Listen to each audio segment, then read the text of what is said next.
आज आपण विज्ञान या विषयातला दुसरा महत्त्वाचा पाठ शिकत आहे. त्याचं नाव आहे वनस्पती रचना व कार्य.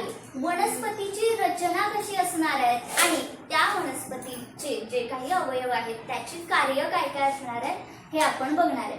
त्याआधी मला सांगा, वनस्पतीचे अवयव, मुख्य अवयव कोणकोणते आहेत? हात वर करा ज्यांना येते. वनस्पतीचे मुख्य अवयव: रजनी, मूळ, खोड, पान. तीनच मुख्य अवयव आणि दोन राहिले. फूल, हा देठ, फूल आणि हा सायला फळ. फळ, बरोबर. मूळ, खोड, पान, फूल, फळ हे महत्त्वाचे अवयव झाले, मुख्य अवयव झाले वनस्पतीतले. त्यातले महत्त्वाचे 3 अवयव आज आपण शिकतोय: मूळ, खोड आणि पान. ठीक आहे. आता कुठल्याही बघा, वनस्पतीच्या वाढीची जी सुरुवात आहे ती कधी पण मुळापासूनच होत असते, बरोबर. आपण बी रुजवतो, डायरेक्ट झाड होतं का दुसऱ्या दिवशी? नाही होत, बरोबर. म्हणजे त्याची काहीतरी प्रक्रिया असते, प्रोसेस असते त्याच्या वाढीची. तीच प्रोसेस आपण त्याच्या अवयवांद्वारे इथं समजून घेणार आहे. आता मटकी जर असेल किंवा हरभरा जर आपण पाण्यामध्ये भिजवला तर दुसऱ्या दिवशी काहीतरी आलेलं असतं बघा, मोड आलेलं असतं, बरोबर. आता मी इथं तुम्हाला प्रत्येकाला फिरवले बघा. आता पिशवीमध्ये मोड आलेली मटकी आहे, बरोबर आहे ना. प्रत्येकाने बघितलं असेल. हरभरा इथे माझ्याकडे आहे, त्याला सुद्धा मोड आलेलं आहे बघा, बरोबर आहे. मटकीला सुद्धा मोड आलेला आहे. हे काय तुम्ही घरी सुद्धा बघता, मटकीला मोड आलेलं किंवा हरभरा भिजवला तर त्याला मोड आलेला असतो.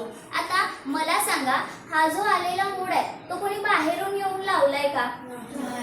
तो कशातून आलाय? याच्यातूनच आतून आलाय की नाही बाहेर, बरोबर आहे. मग ज्यावेळी एखाद्या बीच्या आतमधून बघा, आतमधून बी मधून आलेला बाहेर आलेला जो भाग असतो त्यावेळी बघा, हा जो बाहेर आलेला भाग आहे याला आदिमूळ असं म्हटलं जातं बघा. त्या बीच्या आतून बाहेर आलेला जो भाग आहे त्याला आदिमूळ असं म्हटलं जातं.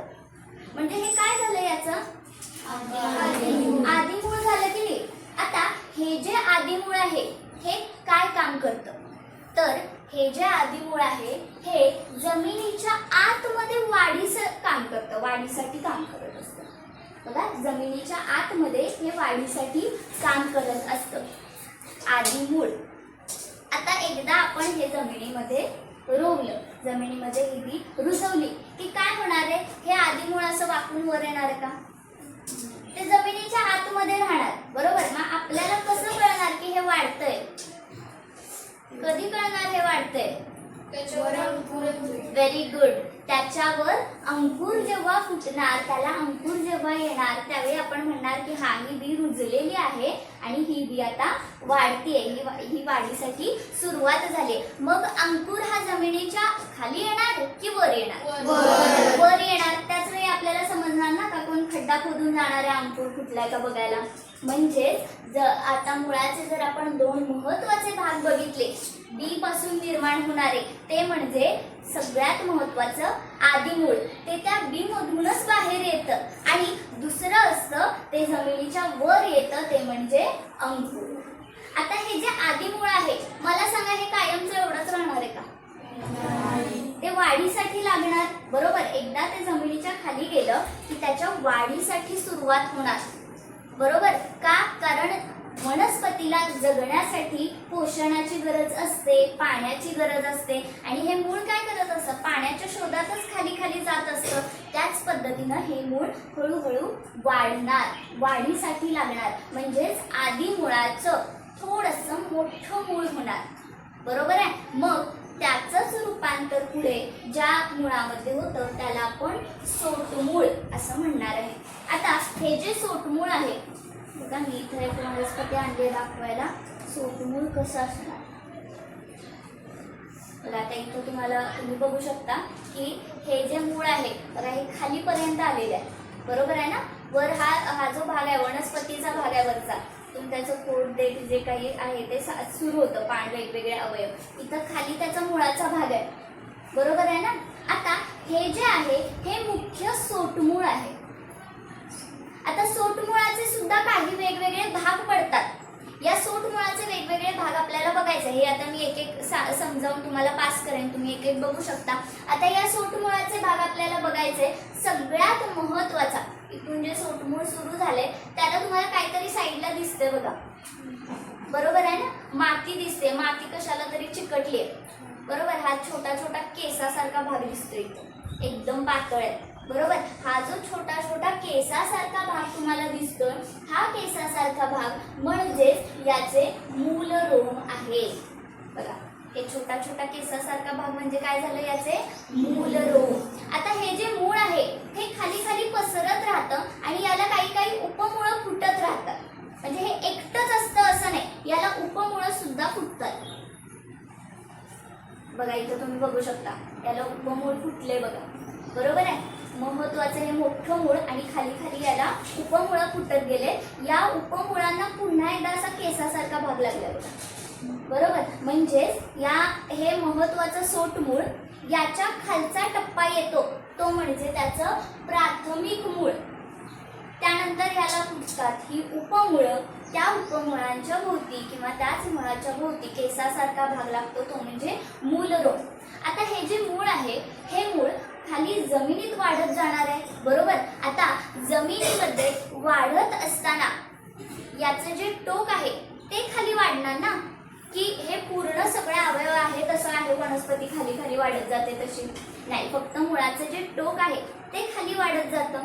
आता हे मुळाचं टोक खाली वाढत जातंय, मग त्याला इजा होण्याची सुद्धा शक्यता असू शकते की नाही. आता हा जो मुळाचा टोकाचा भाग आहे ना, हा खूप नाजूक असतो. या टोकाच्या भागाला आपण मूलाग्र असं म्हणतो. बघा, मुळाचा टोकाचा भाग म्हणजे त्याचं मूलाग्र. आता हे जे मूलाग्र आहे हे नाजूक असतं, मग त्याचं संरक्षण होण्याची गरज आहे. बघा, निसर्ग स्वतः म्हणजे नैसर्गिक गोष्टी किती चांगल्या आहेत बघा. आपण जाणार आहे का त्या मुळाचं संरक्षण करायला? नैसर्गिकरित्या त्याचं संरक्षण झालेलं आहे आणि त्याला एक संरक्षण कवच असतं, ते म्हणजे मूल टोपी. लक्षात आलंय सगळ्यांच्या सोटमुळाबद्दल? आता हे झालं सोटमूळ.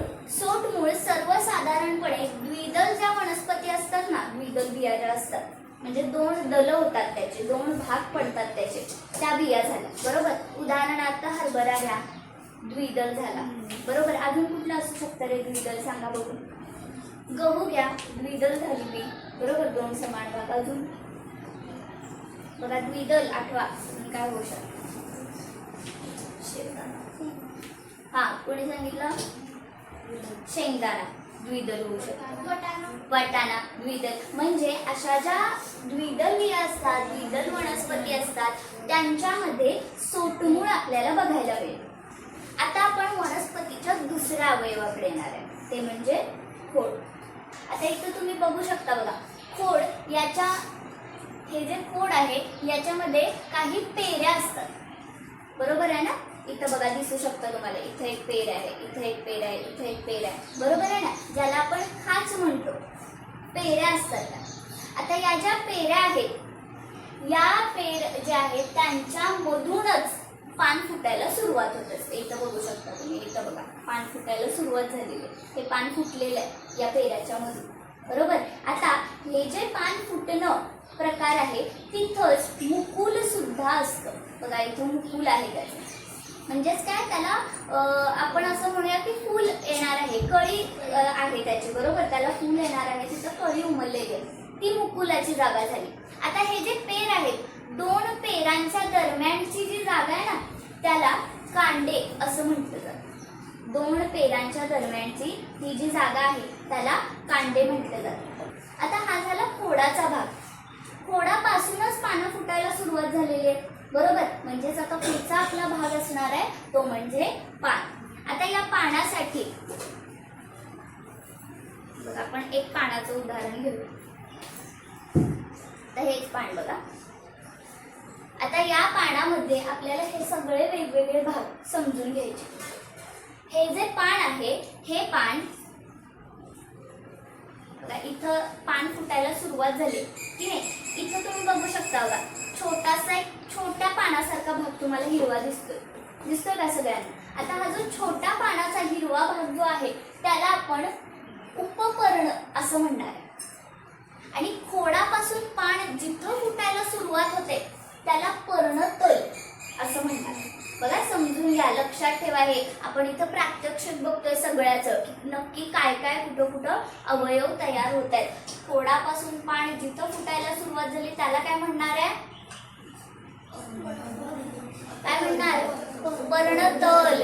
जिथं पान फुटायला सुरुवात झालीये तिथं हिरवा एक भाग असतो छोटा पानासारखा, त्याला काय म्हणणार? उपपर्ण. आता पुढे जाऊयात हळूहळू.